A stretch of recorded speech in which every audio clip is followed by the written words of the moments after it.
आतंकी हमले होते थे, पाकिस्तान से आतंकवादी आते थे और हमारे जवानों को, हमारी जनता को मारकर चले जाते थे, बम धमाके करते थे, कई प्रकार के षड्यंत्र करते थे, मगर कोई जवाब नहीं दिया जाता था।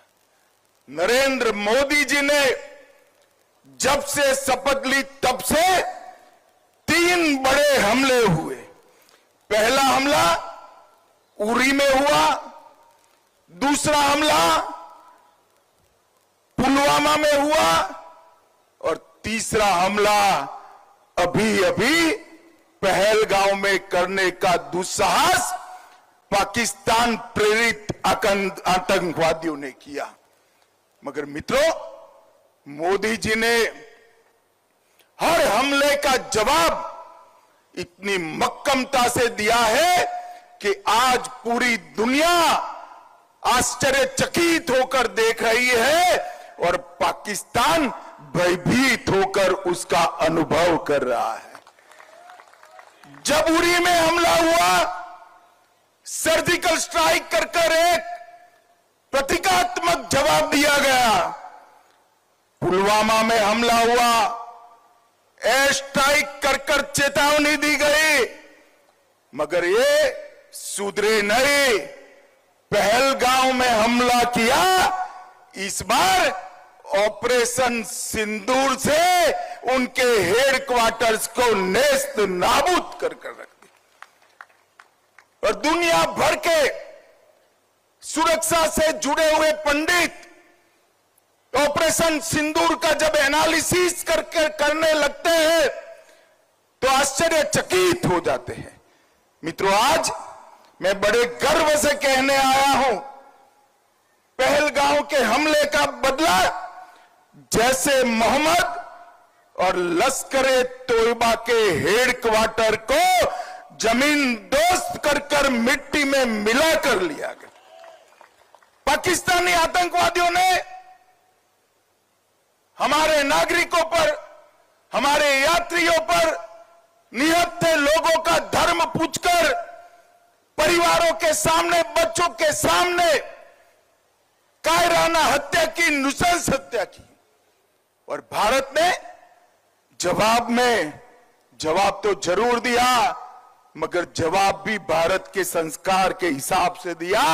हमने जैसे मोहम्मद और लश्कर-ए तोयबा के हेडक्वार्टर उड़ा दिए और 9 ऐसे ठिकाने जहां आतंकवादी तैयार किए जाते थे, ट्रेन किए जाते थे, हथियार छिपाए जाते थे, भारत में घुसाने का कैंप बना था, उसको ध्वस्त करने का काम भारत की वीर सेना ने किया।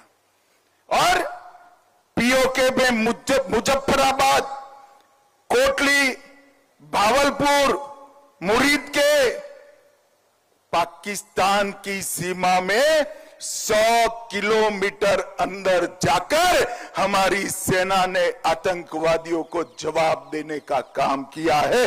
100 किलोमीटर अंदर कई सारे अंतर्राष्ट्रीय कैंप और कई सारे कैंपों में छिपे बैठे थे, वो सबको हमारे बम के धमाकों की गूंज ने स्पष्ट संदेश भेजा है कि भारत की जनता के साथ अगर किसी भी प्रकार का दुर्व्यवहार किया गया, आतंकी घटना की गई, तो उसका जवाब दुगने जोश के साथ दिया जाएगा।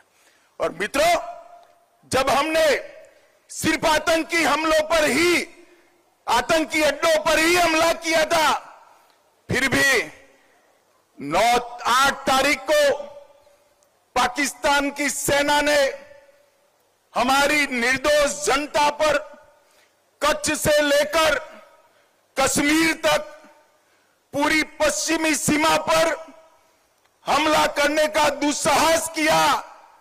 मगर मोदी जी के समय में हमारी एयर डिफेंस सिस्टम इतनी परफेक्ट बन चुकी थी कि एक भी मिसाइल्स भारत की भूमि पर नहीं गिर पाया, एक भी ड्रोन उनका भारत की भूमि पर नहीं गिर पाया।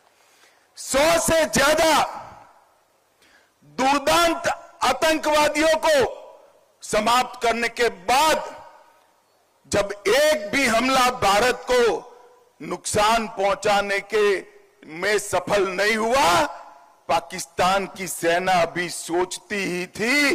और 9 तारीख को हमने 15 जगह पर, ये भी उनके एयरबेस पर, उनकी जनता को कोई नुकसान नहीं किया। एयरबेस पर नूर खान एयरबेस, सरगोदा का स्थान, सुकुर एयरबेस, कराची में मलिर कैंट, कई जगहों पर 15 स्थानों पर उनकी क्षमता को, वायु हमला करने की क्षमता को तहस नहस करने का काम भारत की सेना के वीर जवानों ने किया। और उसने बता दिया कि आप हमारी मिसाइल्सों को नहीं रोक सकते हो। मित्रों, और आज पूरा दुनिया के लोग जब इसका एनालिसिस कर रहे हैं, भारत की सेना के सामर्थ्य को आश्चर्यचकित और आनंदित